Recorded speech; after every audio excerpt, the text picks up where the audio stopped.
Israel में बड़ी तबाही मची है। ये तबाही ईरान ने नहीं मचाई है। अब जो आप मंजर देखेंगे, ये तबाही हिजबुल्लाह ने मचाई है। आगे बढ़ने से पहले कुछ अपडेट। हिजबुल्लाह के इलाकों में लेबनान में घुसकर इजराइल पिछले कई दिनों से ऐसे हमले कर रहा है कि हजारों लोग घायल हैं और सैकड़ों लोग मारे जा चुके हैं। हिजबुल्लाह का तगड़ा नुकसान कर रहा है और हिजबुल्लाह के लिए नई बात नहीं है, क्योंकि हिजबुल्लाह को पिछले कई सालों से इजराइल मिटा रहा है और लेबनान पर हिजबुल्लाह के बहाने तबाही मचाने वाली बमबारी करता आया है। अब हिजबुल्लाह ने जब जवाब देने का फैसला किया और जब जवाब देना शुरू किया तो कुछ ही हमलों में इजराइल तबाह नजर आ रहा है। जो इजराइल पूरी तरह से अपने नुकसान के मंजर को छुपा रहा था और जो इजराइल परसों कह रहा था कि ये रिपोर्ट गलत है कि हमारे एयर डिफेंस सिस्टम खत्म हो रहे हैं, आज पूरी तरह से छिद गया है। अंधभक्तों के घरों में मातम छाने की कंडीशन आ गई है। अंधभक्तों को आज ज्यादा गोबर खाना पड़ेगा, पेशाब ज्यादा पीना पड़ेगा, ताकि उनके फादरलैंड की ठुकाई उनसे बर्दाश्त हो सके। जो कल तक खामनाई की मौत का मजाक उड़ा रहे थे, आप देखिए वक्त ने उन्हें कितना बजाया है कि अब उनके बाप को ईरान से बात भी करनी पड़ रही है, हाथ पैर भी जोड़ना पड़ रहा है और फिर गिड़गिड़ाते हुए मिनमिनाते हुए ईरान के सामने परमिशन लेनी पड़ रही है और ईरान परमिशन दे रहा है, दे चुका है। अब यहाँ पर गोदी मीडिया के कई पत्रकार कह रहे हैं कि ये मोदी की जीत है। हालांकि भारत के अंदर आगा खामनाई के जो प्रवक्ता हैं, उन्होंने दसियों मरतबा ये बात कहा है कि ईरान के लोग और ईरान बहुत खुश है कि भारत के लोगों ने, हिंदुस्तान के लोगों ने खामनाई के लिए जो स्टैंड लिया, भारत के लोगों ने जो ईरान के साथ दुख जताया, उसने हमारा सीना चौड़ा किया। हमें एहसास है कि ये भारत के लोग हमारे अपने हैं। हजरात, कहीं भी मोदी सरकार का नाम नहीं लिया गया, बिल्कुल नहीं लिया, क्योंकि ईरान भी बहुत अच्छे से समझ रहा है कि मोदी तो खुद इजराइल का साथी है।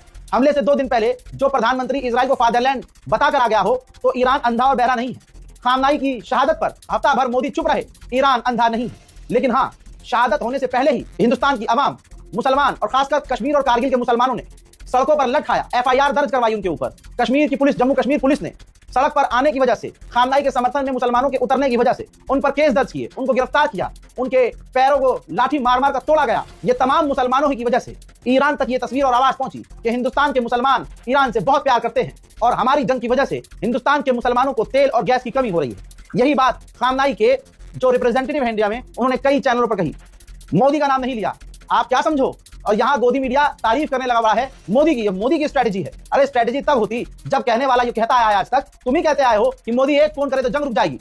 तो मोदी जी फोन क्यों नहीं किए? फोन किए भी तो मिनमिनाए हैं और ईरान ने परमिशन दी है तो 3 टैंक आए हैं, वरना एक बूंद भी तेल यहाँ ना आता। दोस्तों, गल्फ देशों को भी मोदी की असलियत पता चल चुकी है। आपको बताना चाहूंगा कि अरब देश, अल जजीरा जैसे बड़े बड़े चैनल जो आपकी स्क्रीन पर देख लीजिए, अल जजीरा अरबिक पूरी स्पेशल कवरेज कर रहा है, जिसमें भारत के हिंदू मुसलमानों के नरसंहार की बात कर रहे हैं, जिसमें भारत की मोदी सरकार मुसलमानों पर जुल्म सितम करते हुए जंग से पहले सीधा जाकर नेतन्याहू को अपना सब कुछ बना लिया था। मोदी की मेंटालिटी किस तरह से नेतन्याहू से मिलती है, अरब का मीडिया बता और दिखा रहा है। मैं आपको बताना चाहता हूं कि पूरी डिटेल्ड रिपोर्ट अरब के चैनलों पर अब चल रही है। मोदी के पसीने अब छूटने वाले हैं, क्योंकि अब मोदी की कैबिनेट में यह बात जब जाएगी कि अरब देश अब हमसे मुंह फेर सकते हैं, और अरब देश जिनकी छाती से छाती मिलाकर मैंने 32 इंच का मुंह फाड़ा था और दांत दिखाए थे, अब वो हमसे मुंह फेर सकते हैं, क्योंकि अब हमारी असलियत उनके पास खुलकर जा रही है। हज़रात, इसी रिपोर्ट में बताया गया है कि भारत की पिछली सरकारों ने सबसे पहले फिलिस्तीन को मान्यता दी थी। हमेशा फिलिस्तीन के साथ भारत खड़ा रहा, लेकिन ये जो मोदी सरकार आई है, इसने हिंदुस्तान की छवि को बदल दिया है और अचानक से पलटी मारकर जो फिलिस्तीन के साथ भारत खड़ा था, आज इजराइल के साथ खड़ा है। यह अल जजीरा अरबिक चैनल पर चला है। शेयर कर दीजिएगा ताकि भारत का ये सुअर मीडिया है, ये जितना सुअर मीडिया है, इनको इनकी औकात पता चले। और हजरात, जो भी ईरान के खिलाफ वीडियो बना रहा है, मैं आपसे फिर से कह रहा हूं भारत के मुसलमानों से, ईरान एम्बेसी को टैग करें और अब्बास अरागची जो ईरान के विदेश मंत्री हैं, सीधा उनको टैग करें, IRGC को टैग करें, मोदी गवर्नमेंट को टैग करें कि आपके पसंदीदा लोग ऐसी वीडियोस बना रहे हैं जिससे ईरान अगर किलस गया तो बूंद बूंद गैस और तेल के लिए कुत्ते की तरह रोना पड़ेगा, और जो ये वीडियो बना रहे हैं ईरान के खिलाफ, इन्हीं को सिलेंडर के लिए लाइन में लगना पड़ेगा। अब आते हैं मुद्दे पर, इन्हीं के फादरलैंड पर हिजबुल्लाह ने जब पलट कर वार किया है, तो ईरान की मिसाइलों से जो इजराइल के एयर डिफेंस सिस्टम बेकार हुए हैं, उसका असर कुछ यूं दिखा कि अब जो हल्की फुल्की हिजबुल्लाह की मिसाइलें हैं, उन्हें भी इजराइल न रोक पाया, फादरलैंड न रोक पाया, और इजराइल के अलग अलग जगहों पर, जैसे नहारिया का इलाका, तेल अवीव का इलाका और जेरूशलेम का इलाका और बैत शमेश का इलाका, ऐसे तमाम जगहों पर इजराइल के एक साथ मिसाइलें जाकर दंदना कर गिरी हैं, जिससे अंधभक्तों के फादरलैंड में भारी तबाही मची है। देखिए तबाही इजराइल।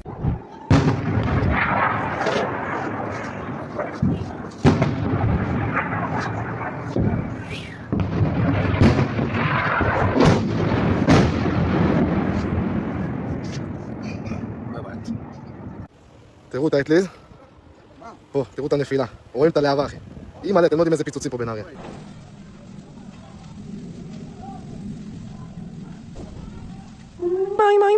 אמא, תראו איפה נפל, אימא'לה. יו, אמא, נו, ילד מסכנים, בוא נחזור להם, וואו! וואו!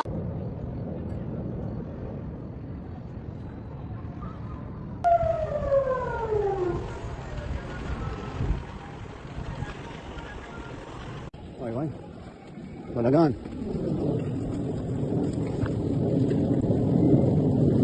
איפה אליה? איפה אליה? זה של הרוגים. יש הרוגים או משהו?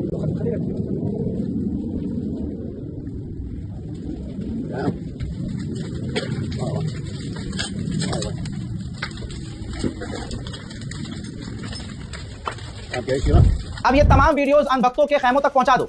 मुसलमानों पर ये वाजिब है कि ये वीडियो अनभक्तों की स्क्रीन तक, मोबाइल तक पहुंचाएं और बोलें कि तुम अपने बाप के भी सगे नहीं हो क्या? क्यों इजराइल को बचाने नहीं जा रहे? क्यों अपने फादरलैंड को बचाने नहीं जा रहे? क्यों तुम्हारा बाप अब इजराइल को नहीं बचा रहा है? क्यों तुम्हारा बाप जिसकी गुलामी करता है उसको बचाने के लिए स्ट्रेट ऑफ हुर्मुज में अपने युद्धपोत क्यों नहीं भेज रहा है? हज़रात, इनकी यही औकात, यही औकात। इधर आइए, अमेरिका प्रोपेगेंडा चला रहा है। ट्रंप पब्लिकली कह रहा है कि ईरान बात करना चाह रहा है। जी हां, ट्रंप पब्लिकली कह रहा है कि ईरान बात करना चाह रहा है, जबकि ईरान शुरू से डिनाई कर रहा है और मैं आपको रोज बता रहा हूं कि ईरान मना कर रहा है कि हमें बात नहीं करनी है। अब ऐसे में डरे हुए डोनाल्ड ट्रंप के एनवॉय ने ईरान के विदेश मंत्री को मैसेज भेजा है कि आप हमसे बात कर लीजिए। आगे से ईरान के विदेश मंत्री अब्बास अराक्ची ने कहा कि हम फिलहाल कोई बात नहीं करना चाहते हैं, जिसके बाद अमेरिका मुंह पिटा रहा है और पब्लिकली उल्टा झूठ बता रहा है कि ईरान हमसे नेगोशिएशन चाहता है। लेकिन दुनिया का हर बच्चा समझ रहा है, हर देश समझ रहा है कि ईरान नेगोशिएट कर ही नहीं रहा है, बल्कि ईरान तो मार रहा है और मारता जा रहा है। इराक के अंदर जो हिजबुल्लाह का संगठन है, उस हिजबुल्लाह संगठन के टॉप के कमांडर अमेरिका के हमलों में मारे गए हैं। इस वजह से हिजबुल्लाह और आक्रामक रूप में आया हुआ है। लीजिए, इजराइल के ऑफिशियल ने भी माना है कि जितना हमने सोचा था ये जंग उससे ज्यादा लंबी चलेगी और हम ये जंग लड़ेंगे क्योंकि ट्रंप हमारे साथ है। हालांकि ट्रंप की चड्डी पीली पीली हो चुकी है। अब जानिए हकीकत क्या है। मिडिल ईस्ट में जो तमाम अरब देश स्ट्रेट ऑफ हुर्मुज का इस्तेमाल करके तेल इंपोर्ट एक्सपोर्ट करते थे और भेजते थे इधर-उधर, 60% वो ट्रांसपोर्ट बंद हो चुका है और आगे और बुरी हालत हो सकती है। उधर नेदरलैंड आया है। नेदरलैंड ने कहा कि हम ओपन माइंड हैं और हम अपनी नेवी स्ट्रेट ऑफ हुर्मुज में अमेरिका की मदद के लिए भेजने को तैयार है। अब मैं आपको ट्रंप का वो बयान सुनाने वाला हूं जिसमें डोनाल्ड ट्रंप एक्सेप्ट कर रहा है कि हम शॉक में थे जब ईरान ने अरबों पर हमला शुरू किया। सुनिए, अमेरिका ने सोचा ही नहीं था कि ईरान ये कर सकता है। Look what happened in the last 2 weeks. They weren't supposed to go after all these other countries in the Middle East. Those missiles were set to go after them. So they hit Qatar, Saudi Arabia, UAE, Bahrain, Kuwait. Nobody expected that. We were shocked. And the other one, they fought back. They could have yielded. But think of it, if we weren't around, they had tremendous power. They had thousands of missiles, most of which we've terminated.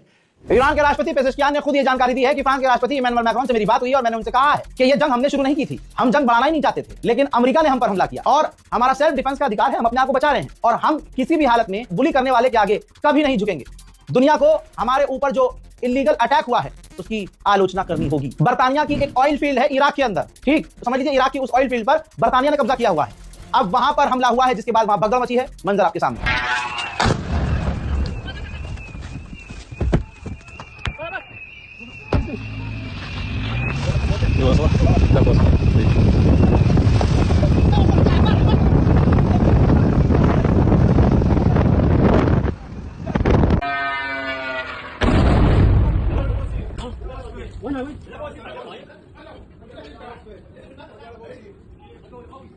उधर America और Israel Iran के civilian apartment को, civilian area को target कर रहे हैं, जिसमें ताजा हमला जो अमेरिका ने ईरान पर किया है ये।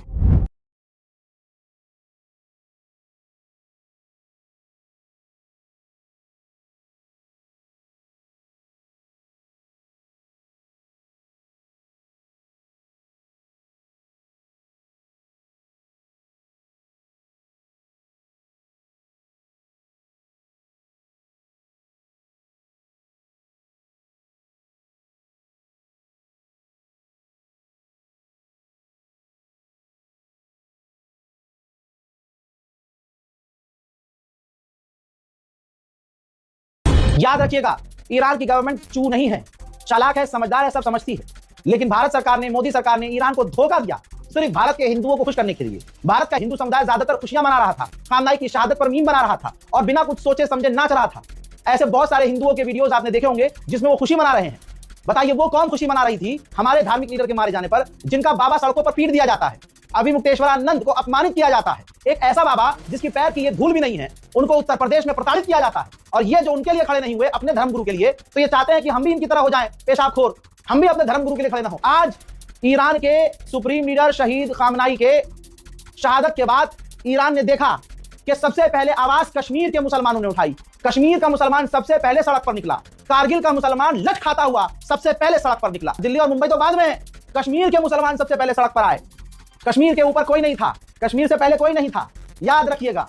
उसके बाद पूरे हिंदुस्तान के मुसलमान सड़कों पर आए, लेकिन जैसे कश्मीर के लोग आए ऐसा कोई नहीं आया। लेकिन अगर एक नजर में देखा जाए तो भारत का मुसलमान हर तरह से सोशल मीडिया पर, सड़क पर, हर जगह खामनाई के साथ खड़ा हुआ नजर आया और ईरान के दुख के साथ खड़ा हुआ नजर आया। जहां मोदी सरकार खामोश नजर आई बिल्कुल हिंदुओं को खुश करने के लिए, वहां उल्टा भारत के मुसलमान भारत की तरफ से ईरान के साथ खड़े हुए नजर आए। और आज भी ईरान के एम्बेसडर पब्लिक के सामने आए तो उन्होंने मोदी सरकार का शुक्रिया अदा नहीं किया, भारत की आवाम का शुक्रिया अदा किया, भारत के लोगों का शुक्रिया अदा किया। हिंदू मुसलमान उन्होंने भी नहीं किया, क्योंकि उनको भी दिख रहा है कि जो पढ़ा लिखा ईमानदार सच्चा हिंदू है वो भी ईरान के साथ है। उन्होंने साफ कहा कि हम शुक्रगुजार हैं कि आप हमारे खामनाई के, हमारे लीडर की शहादत पर हिंदुस्तान के आवाम ने हमारा साथ दिया और शोक व्यक्त किया और उनका दिल हमारे साथ था। सुनना चाहते हैं? सुनिए।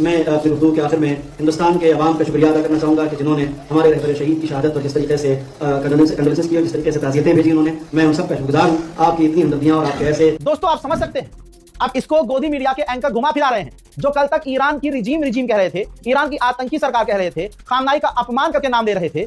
आप समझ रहे हैं आज सबकी टोन चेंज हो रही है। क्या हिंदुस्तान में जो मुसलमानों के खिलाफ हो रहा है, क्या ईरान को और दूसरे देशों को अरब को नजर नहीं आ रहा है? उत्तम नगर मामले में दिल्ली पुलिस पूरी तरह से हिंदुओं का साथ दे रही है एक तरफा। और आपको हैरत होगी कि मुसलमानों को जिंदा जलाने की बात की जा रही है। जी हां, इसी ईद पर होली खेलने की बात हो रही है, मुसलमानों को जिंदा काटने की, जिंदा जला देने की बात हो रही है। और ये दिल्ली पुलिस होने दे रही है, इनके बयान चलने दे रही है, इनको इकट्ठा होने दे रही है। दोस्तों तरुण की मौत के बाद जो नहीं होनी चाहिए थी मौत, हालांकि मारने वो खुद गया, मुसलमान लड़की को उसने गलत तरीके से छुआ, मुस्लिम पक्ष ये कह रहा है छेड़खानी की। वहां के लोकल हिंदू बता रहे हैं ये खुद का इनका मामला था, हिंदू मुसलमान वाला मसला ही नहीं था। रोजे का दिन था, मुस्लिम परिवार ने कहा इतने तेज तेज गाने बजा रहे हो भाई, सिर्फ अजान हो जाए तब तक के लिए अपना म्यूजिक बंद कर दो। अब वो शराब के सारे नशे में थे और पहले से इनसे पंगा चलता था। मौके पे चौका मारने की कोशिश की कि आज तो हम शेर हैं, एक तो नशे में हैं, ऊपर से हमारा त्योहार है। बस इसी जोश में ये सब चीजें हो गई जो हुआ। लेकिन कहानी भीड़ ने जो चीख कर बताया, संख्या हिंदुओं की ज्यादा, झूठ को बार बार बोला गया, चीख कर बोला गया, हिंदू संगठन वहां पहुंचकर जहर फैलाता रहा, दिल्ली पुलिस खामोश खड़ी रही और उनके दबाव में आकर घर भी तोड़ दिया गया मुस्लिम पक्ष का। ये सच्चाई है। और आज उत्तम नगर पर जाकर मुसलमानों का करने की बात की जा रही है, ऐसे बयान लगातार आ रहे हैं। लेकिन आप देखिएगा, आप देख भी रहे होंगे कि दिल्ली पुलिस इन पर कोई कार्यवाही नहीं कर रही है, पूरी छूट दे रखी है, जो मर्जी आए बोलो, जो मर्जी आए करो। इन जिहादियों को, अगर ये जिहादी हमारा वीडियो देख रहा है तो वीडियो को सेव कर लो, कहीं ना कहीं काम आएगा तुमको। अब जिहादी सुधार जाओ, नहीं तो सुधारा जाएगा। और हमारे जितने भी हिंदू भाई और सनातनी धर्म के लोग हैं, हिंदू धर्म के पर्व साल में बहुत बार आते हैं, इन मुल्लों को, इन मुल्लों को दुकान के समेत हमारे पर्व में अगर दुकान खोले तो दुकान के समेत इनको चलाओ वहीं पे और वहीं पे चलाने की कोशिश करो। पुलिस प्रशासन हम लोगों को कुछ सहयोग नहीं कर रही है, पुलिस प्रशासन सिर्फ हम लोगों को गुमराह कर रही है। पुलिस प्रशासन ने क्या कार्रवाई किया? रेखा गुप्ता जी के जो ये कार्यकाल में क्या कार्रवाई हुआ? रेखा गुप्ता जी बोलते हैं कि हम योगी मॉडल लाएंगे, योगी मॉडल का आप एक हिस्सा तक भी नहीं लाए मैडम, आप योगी मॉडल का दिलाते।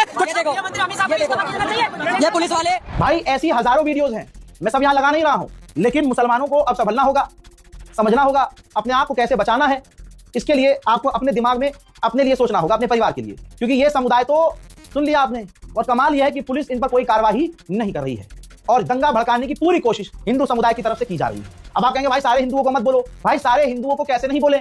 जो सही और ईमानदार हिंदू हैं वो खामोश हैं, उनकी खामोशी इन्हें हिम्मत दे रही है, कोई इनको समझाने वाला नहीं, कोई रोकने वाला नहीं। भाई यही तो वजह है। ये देखो अमेरिका की रिपोर्ट आई है, USCIRF की रिपोर्ट आई है, और कहा है USCIRF की रिपोर्ट के अंदर कि भारत सरकार, मोदी सरकार और RSS भारत के लिए बड़ा खतरा है, अल्पसंख्यक समुदाय के लिए बड़ा खतरा है। इस संगठन को, RSS को बैन कर देना चाहिए, जिस पर मोदी सरकार पिनपिना गई है। और मिनिस्ट्री ऑफ एक्सटर्नल अफेयर ने इस रिपोर्ट को खारिज किया, कहा कि भारत को बदनाम करने की साजिश है। ठीक है, भारत को बदनाम करने की साजिश है तो सिर्फ उत्तम नगर से जो तस्वीरें आ रही हैं, जो मुसलमानों को छेदने, काटने, जलाने की बात आ रही है, इससे भारत का नाम अच्छा हो रहा है। बहुत अच्छी बात है। दोस्तों इस रिपोर्ट को शेयर कीजिएगा, अपनी राय कमेंट सेक्शन में लिखना मत भूलिएगा। जय